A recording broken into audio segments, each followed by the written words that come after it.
뉴스 읽어드립니다. 오늘의 뉴스를 10분 만에 정리해드립니다.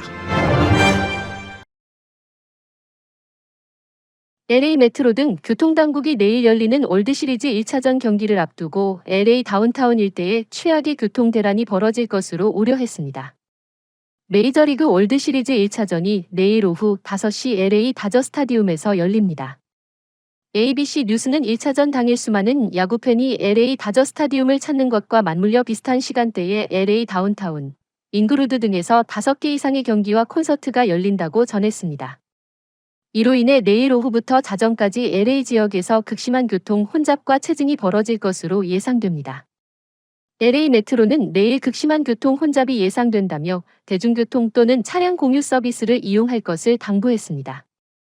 트럼프 전 대통령이 선거인단 투표를 결정하는 경합주에서 박빙 우위를 보인다는 여론조사와 선거 분석 전망이 최근 잇따르고 있는 가운데 트럼프 후보가 전국 조사에서도 약진한 것으로 나타났습니다.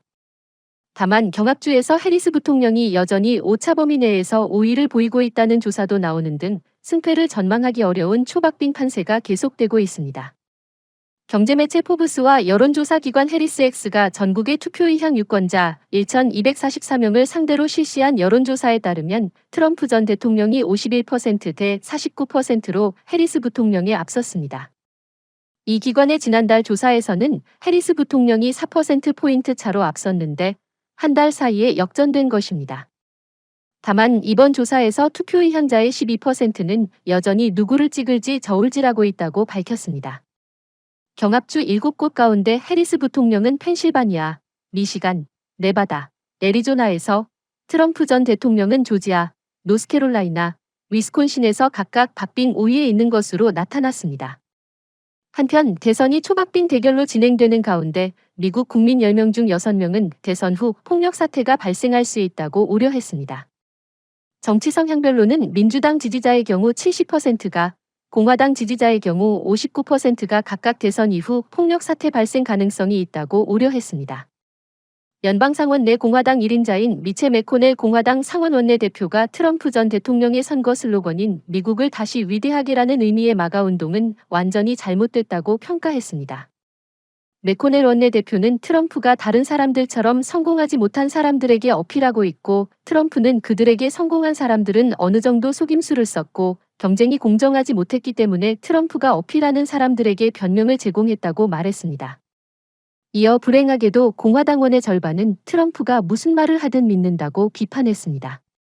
매코널 대표는 2021년 1월 6일 발생한 의사당 폭동 사태와 관련 내란과 국민의 의사당을 공격하도록 선동하는 것은 탄핵할 수 있는 범죄에 가깝다면서 자신은 대통령이 한 일이 탄핵 가능한 범죄인지에 대해서 전혀 갈등이 없었다고 말했습니다. 대선을 앞두고 이른바 족집게로 불리는 대선 판세 전문가 2명의 승자 예측이 엇갈리고 있습니다. 정치통계 전문가 네이트 실버는 도널드 트럼프 공화당 대선 후보 겸 전 대통령, 앨런 리트먼 아메리칸대 석좌 교수는 카멀라 해리스 민주당 대선 후보 겸 부통령이 이길 것이라고 전망했습니다. 실버는 뉴욕타임스에 자신의 직감으로는 트럼프가 이길 것이란 기고를 게재했습니다. 그는 펜실바니아, 조지아, 노스캐롤라이나, 미시간, 애리조나, 위스콘신, 네바다주 등 대선 승자를 좌우할 7개 경합주 모두에서 박빙의 승부가 예상된다면서도 그래도 누가 유리한지 대답하라고 한다면 트럼프라고 밝혔습니다. 반면 리트먼 교수는 방송 인터뷰에서 경제 상황을 볼 때 해리스 후보가 이길 것이라고 전망했습니다. 리트먼 교수는 여론조사가 아닌 각 진영의 장단기 경제성과 제3후보, 사회불안, 도전자의 카리스마 등 13가지 항목을 통해 대선 승자를 예측했습니다. 1984년부터 2020년까지 치러진 10번의 대선에서 9번 승자를 마친 바 있습니다. 한국 뉴스입니다. 대통령실은 한동훈 대표의 정체성까지 문제 삼고 나섰습니다. 국민의힘 한동훈 대표가 김건희 여사 문제 해법으로 특별감찰관 임명을 들고 나오자 여야 합의 사안이라며 선을 그었던 대통령실이 이번엔 정체성이라는 단어를 들고 나왔습니다. 대통령실 고위 관계자는 북한 인권 문제는 헌법적 가치이자 국민의힘 정체성과 직접 연관된 문제라며 한동훈 대표가 집권여당 대표로서 정체성을 가질 필요가 있다고 말했습니다. 야당이 북한인권재단 이사를 추천하지 않아도 특별감찰관을 추진하겠다는 한 대표를 겨냥해 강한 불쾌감을 드러낸 겁니다. 이 고위 관계자는 특별감찰관은 분명 추진해야 한다면서도 북한인권재단 이사 추천 문제는 민주당이 불편히 여기는 이슈인데 야당을 향한 카드를 던져버리는 꼴이 될 수도 있다며 한 대표 방침이 정치적으로도 불리하다는 분석을 내놨습니다. 최근 여론조사에서 응답자 73%가 김 여사가 대외 활동을 중단해야 한다고 답했다는 결과가 공개됐습니다. 한국의 3분기 경제성장률이 예상했던 것보다 크게 떨어졌습니다. 올해 경제성장률 예상치인 2.4% 성장은 사실상 불가능해졌습니다. 한국은행은 반도체 일부 제품과 통신장비를 포함한 IT 수출 증가세가 전반적으로 둔화됐고 자동차, 화학제품 등의 수출이 줄었다고 설명했습니다. 문제는 남은 4분기에도 그리고 내년에도 수출이 급격하게 좋아질 가능성이 높지 않다고 전망이 나오고 있습니다. 끝으로 날씨입니다. 남부 캘리포니아 오늘 오후부터 기온 떨어지겠습니다.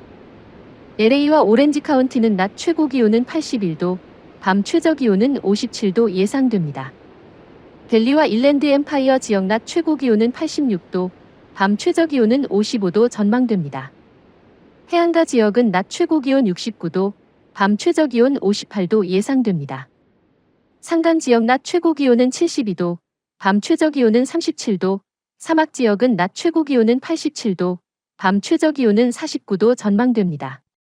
오늘의 뉴스 읽어드렸습니다. 고맙습니다.